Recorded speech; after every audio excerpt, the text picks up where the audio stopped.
Friends, welcome to mister media info. ಸ್ನೇಹಿತರೆ, ಭಾರತದ ಪೂರ್ವ ಗಡಿಗಳಲ್ಲಿ ಇತ್ತೀಚೆಗೆ ಬಹಳ ಮುಖ್ಯವಾದ ಒಂದು ಘಟನೆ ನಡೆದಿದೆ. ಮಯನ್ಮಾರ್ನ ದಟ್ಟ ಕಾಡುಗಳಲ್ಲಿ ನಡೆದ ಈ ಅಜ್ಞಾತ ಡ್ರೋನ್ ದಾಳಿಯಿಂದಾಗಿ ಈ ಭಾಗದಲ್ಲಿ ಭಾರತದ ಭದ್ರತಾ ತಂತ್ರವೇ ಬದಲಾಗುವ ಸೂಚನೆ ಸಿಕ್ಕಿದೆ. ಈ ದಾಳಿಯಲ್ಲಿ ಉಗ್ರ ಸಂಘಟನೆಯಾದ NSCN KYA ಇದರಲ್ಲಿದ್ದ 26ಕ್ಕೂ ಹೆಚ್ಚು ಉಗ್ರರು ಮತ್ತು ಅದರ ದೊಡ್ಡ ನಾಯಕ ಅಂಗ್ ಮುಯಿ ಸತ್ತಿದ್ದಾನೆ ಎಂದು ಮಾಹಿತಿ ಇದೆ. ಈ ಕಾರ್ಯಾಚರಣೆ ಮಾಡಿದ್ದು ಯಾರು? ಇದು ಭಾರತವೇ ಸೀಕ್ರೆಟ್ ಆಗಿ ನಡೆಸಿದ ಹೊಸ ರೀತಿಯ ಅಜ್ಞಾತ ಯುದ್ಧನ? ಈ ದಾಳಿಯ ಹಿಂದೆ ಯಾವುದೇ ಅಂತಾರಾಷ್ಟ್ರೀಯ ಶಕ್ತಿಯ ಕೈವಾಡ ಇದೆಯಾ? ಈ ಎಲ್ಲ ಪ್ರಶ್ನೆಗಳಿಗೆ ಉತ್ತರ ಎಲ್ಲಿದೆ?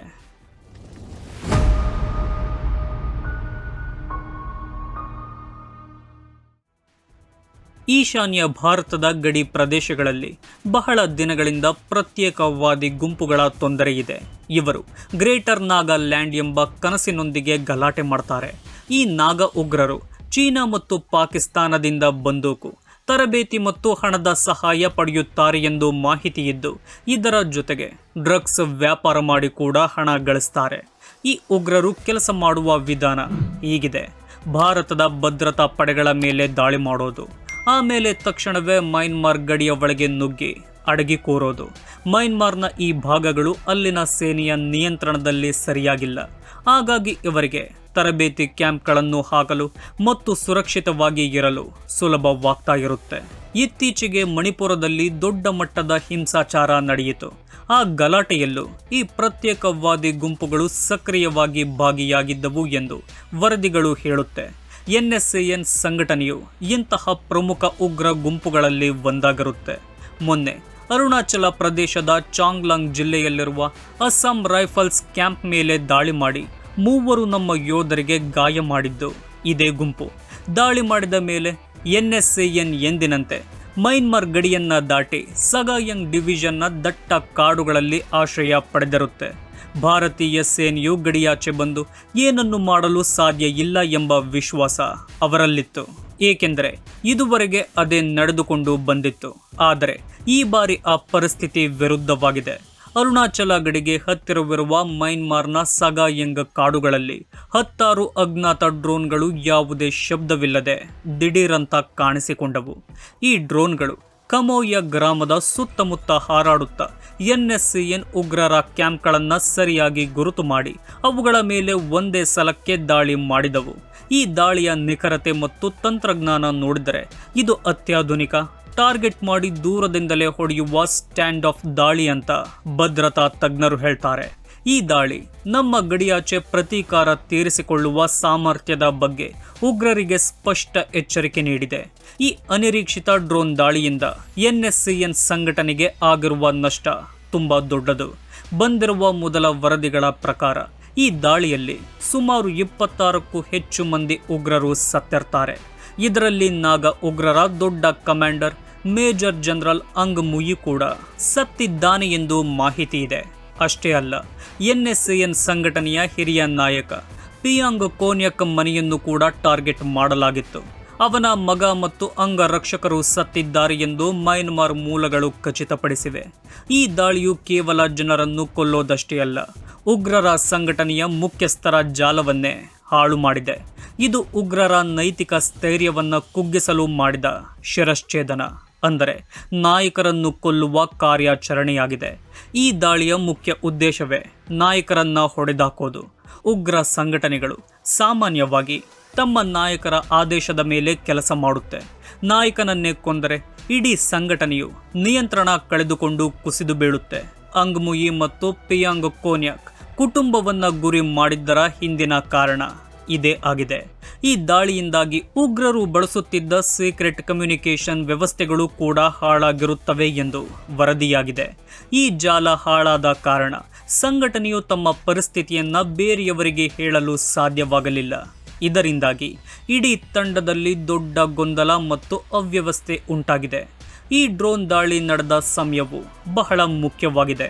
ಇದು ಅಸ್ಸಾಂ ರೈಫಲ್ಸ್ ಕ್ಯಾಂಪ್ ಮೇಲೆ ಉಗ್ರರು ದಾಳಿ ಮಾಡಿ ನಮ್ಮ ಸೈನಿಕರಿಗೆ ಗಾಯ ಮಾಡಿದ ಕೆಲವೇ ದಿನಗಳಲ್ಲಿ ನಡೆದ ಪ್ರತೀಕಾರದ ಕ್ರಮವಾಗಿದೆ. 2015ರಲ್ಲಿ ಸರ್ಜಿಕಲ್ ಸ್ಟ್ರೈಕ್ ಮಾಡಿದಾಗ ಭಾರತೀಯ ಸೇನೆಯು ಮಯನ್ಮಾರ್ ಗಡಿಯ ಒಳಗೆ ಕಾಲ್ನಡಿಗೆಯಲ್ಲಿ ಹೋಗಿ ದಾಳಿ ಮಾಡಿತ್ತು.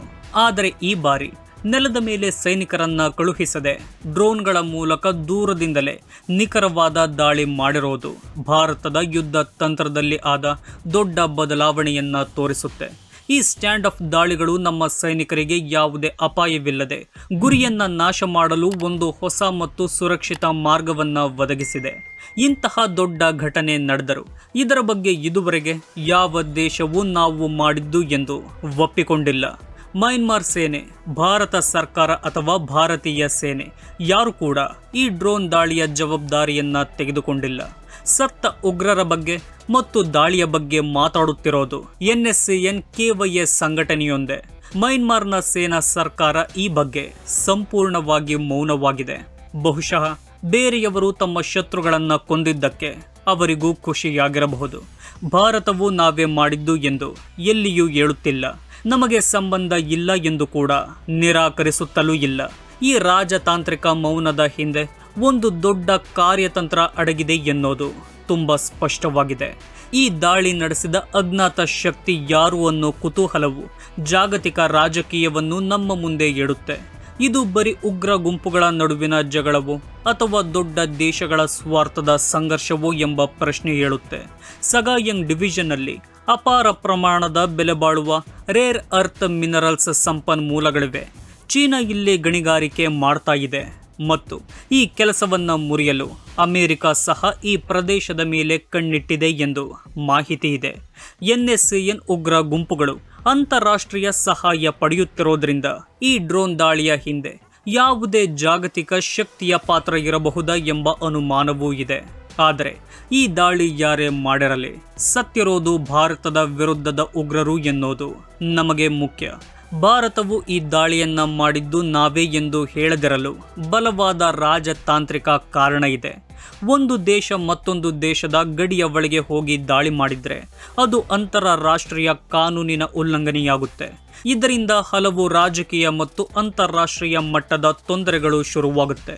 ಆದರೆ ಯಾರು ಮಾಡಿದ್ದು ಎಂದು ಗೊತ್ತಾಗದ ಡ್ರೋನ್ಗಳನ್ನು ಬಳಸಿ ಕಾರ್ಯಾಚರಣೆ ಮಾಡಿದಾಗ ಯಾರು ಕೂಡ ಅದರ ಜವಾಬ್ದಾರಿಯನ್ನ ತೆಗೆದುಕೊಳ್ಳೋದಿಲ್ಲ. ಈ ಅಜ್ಞಾತ ಡ್ರೋನ್ ದಾಳಿಗಳು ಭಾರತಕ್ಕೆ ತನ್ನ ಸೈನಿಕರನ್ನು ಅಪಾಯಕ್ಕೆ ಹಾಕದೆ ಉಗ್ರರನ್ನು ಹೊಡೆಯಲು ಮತ್ತು ಯಾವುದೇ ಅಂತಾರಾಷ್ಟ್ರೀಯ ಟೀಕೆಯನ್ನ ಎದುರಿಸದಂತೆ ಒಂದು ಉತ್ತಮ ಸೀಕ್ರೆಟ್ ಮಾರ್ಗವನ್ನ ನೀಡಿದೆ. ಈ ಕ್ರಮಗಳು ಕೇವಲ ಸೇಡು ತೀರಿಸಿಕೊಳ್ಳುವ ಕೆಲಸವಲ್ಲ, ಬದಲಿಗೆ ಇದು ಒಂದು ದೊಡ್ಡ ಯೋಜನೆಯ ಭಾಗವಾಗಿದೆ. ಭಾರತದ ಉದ್ದೇಶ ಸ್ಪಷ್ಟವಾಗಿದೆ: ಉಗ್ರರ ಮೇಲೆ ಮಾನಸಿಕ ಭಯವನ್ನ ಹುಟ್ಟಿಸೋದು. ನೀವು ನಮ್ಮ ಮೇಲೆ ದಾಳಿ ಮಾಡಿದರೆ ನಿಮ್ಮ ಅಡ್ಡೆಗಳಲ್ಲೇ ನಿಮ್ಮನ್ನ ನಾಶ ಮಾಡ್ತೀವಿ ಎಂಬ ಕಠಿಣ ಸಂದೇಶವನ್ನ ರವಾನಿಸೋದು. ಇದು ಭಾರತದ ಭದ್ರತಾ ಸಾಮರ್ಥ್ಯಗಳು ತಂತ್ರಜ್ಞಾನದಲ್ಲಿ ಮುಂದೆ ಇವೆ ಎಂಬುದನ್ನು ತೋರಿಸುತ್ತೆ. ಉಗ್ರರ ನಾಯಕರನ್ನು ಕೊಲ್ಲುವ ಮೂಲಕ ಅವರ ಗುಂಪುಗಳನ್ನು ಒಡೆಯೋದು ಮತ್ತು ಉಗ್ರರನ್ನು ಗಡಿಯಿಂದ ಮತ್ತಷ್ಟು ದೂರ ಓಡಿಸಿ ಗಡಿಯ ಸುತ್ತ ಒಂದು ಸುರಕ್ಷಿತ ವಲಯವನ್ನು ಸೃಷ್ಟಿಸೋದು ಇದರ ಮುಖ್ಯ ಗುರಿಯಾಗಿದೆ. ಕೊನೆಯದಾಗಿ ಹೇಳೋದಾದರೆ, ಈಶಾನ್ಯದಲ್ಲಿ ಶುರುವಾಗಿರುವ ಈ ಅನ್ನೌನ್ ಡ್ರೋನ್ ಯುದ್ಧ ಭಾರತದ ಭಯೋತ್ಪಾದನಾ ನಿಯಂತ್ರಣದ ವಿಧಾನದಲ್ಲಿ ಒಂದು ದೊಡ್ಡ ಬದಲಾವಣೆ.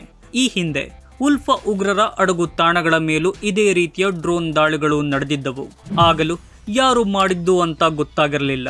ಈ ಡ್ರೋನ್ಗಳ ರಹಸ್ಯ ಬಳಕೆಯು ಭಾರತದ ಭದ್ರತಾ ಸಾಮರ್ಥ್ಯಗಳಲ್ಲಿನ ದೊಡ್ಡ ತಾಂತ್ರಿಕ ಪ್ರಗತಿಯನ್ನ ಮತ್ತು ಉಗ್ರರ ವಿರುದ್ಧದ ಹೋರಾಟದಲ್ಲಿ ಹೊಸ ದಾರಿಯನ್ನ ತೋರಿಸ್ತಾ ಇದೆ.